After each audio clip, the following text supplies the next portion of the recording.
Probably. Someone voluntarily raised their hand.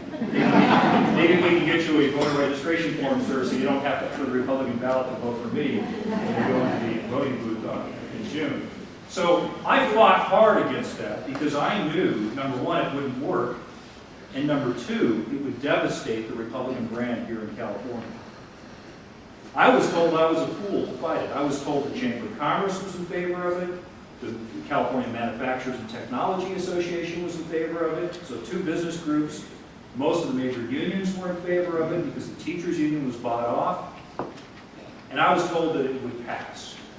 And I told my Republican leadership that I challenged that you forgot the most important special interest group in California. Now, looking at it, you forgot one? Yeah, the voters. Well, it seems to me the voters educated themselves about what Prop 1A was, and they defeated it. Now, Tom Campbell supported Proposition 1A. He also supported a massive gas tax increase. I don't think he's the sort of Republican that you would want representing you in these times because of his support for tax increases. Carly Fiorina has other issues. A year ago, now 2 years ago, she was a surrogate speaker for John McCain in his presidential campaign. Now, aside from the fact that she's only voted 6 times in her entire life, I've never missed an election, she has had interesting positions on, I think, very important issues. Supported amnesty. Not very good. She's backing away from that now, of course, because she wants her vote. She supported the cap-and-trade energy tax, and as recently as a couple of months ago, on Fox News, actually supported John Kerry's cap-and-trade legislation, the liberal out of Massachusetts. She said that she supported that. So she has a different view on cap-and-trade energy tax than do I.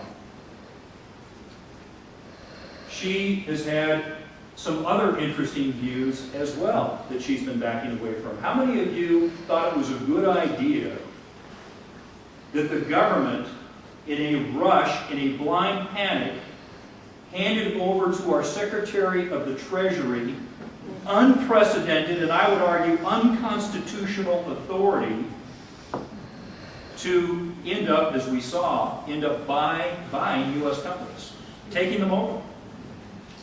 Remember the Wall Street bailout? Yeah. Well, Carly was in support of that. She's backing away from it now because she wants her vote. And the last issue that I'd like to submit for your consideration is the Obama stimulus. I was against that rotten deal from the start. And yet, if you look at Carly Fiorina's public statements about it, you'll see that she says, well, I agree with the goals of the stimulus. And then further, she says that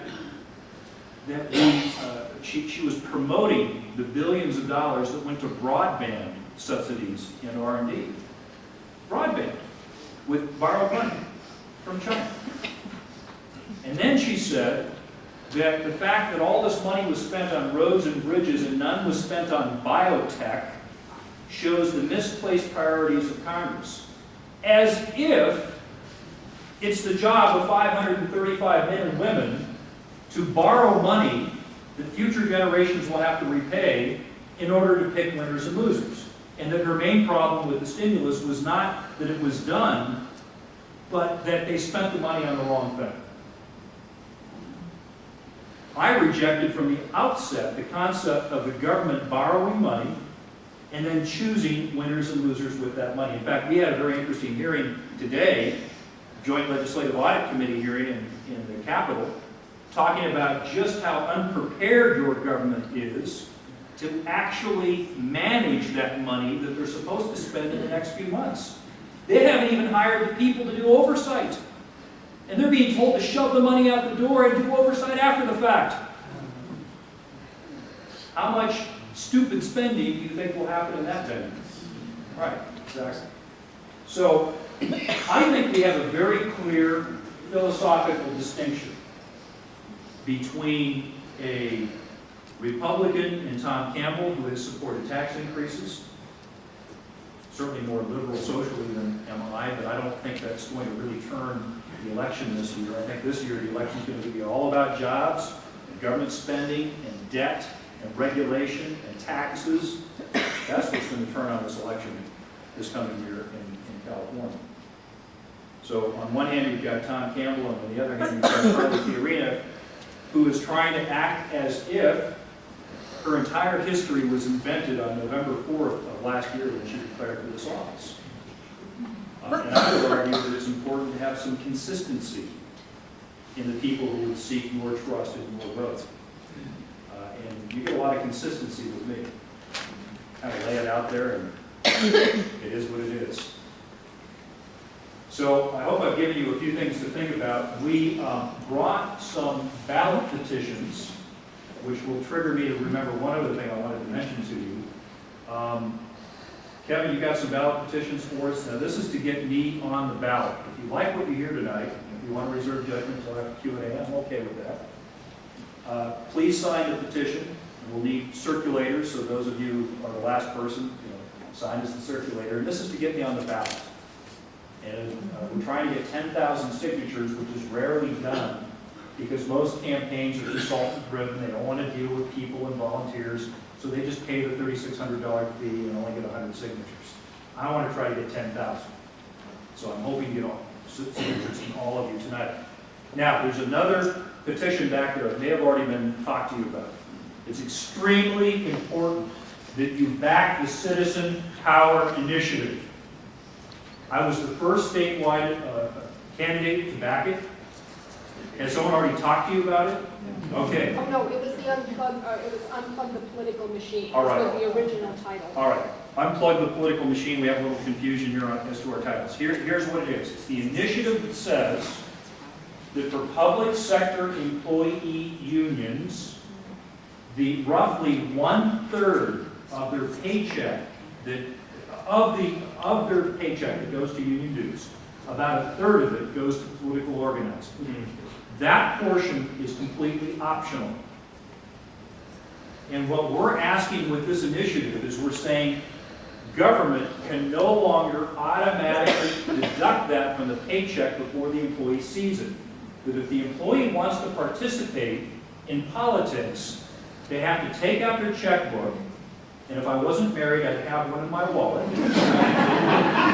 And you have to write a check to the union. And roughly 1/3 of the dues are political organizing. And so we're not saying you can't do it. We're just not going to have the government do it for the unions. Why is this important? Remember in 2005 when we had that special election with the 5 reform measures on the ballot and the 6th measure about parental consent for a minor to have an abortion? Remember that?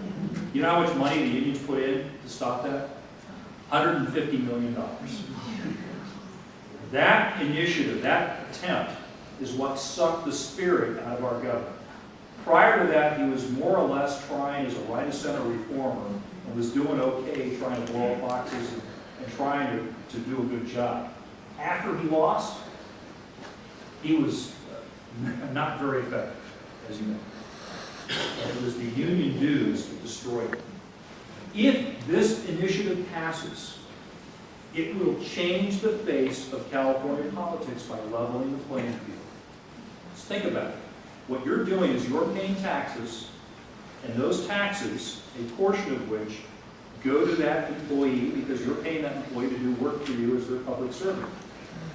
But a portion of that gets taken from that employee's paycheck before they even see it. And a large portion of that portion goes directly to political activism, most of which is spent against your interests as a taxpayer. That's the system that we have right now, and that's why it's important. Are the petitions back on the table? We have them in both tables. You have them in both tables, okay? If you don't sign my petition, you can make it up by signing that petition, okay? So please, if you don't do anything tonight, at least sign that petition to get it onto the ballot. At this time, I have no idea how much time I have left, and I would be delighted to take Q&A until the organizers tell me that we have to leave. Yes, in the back.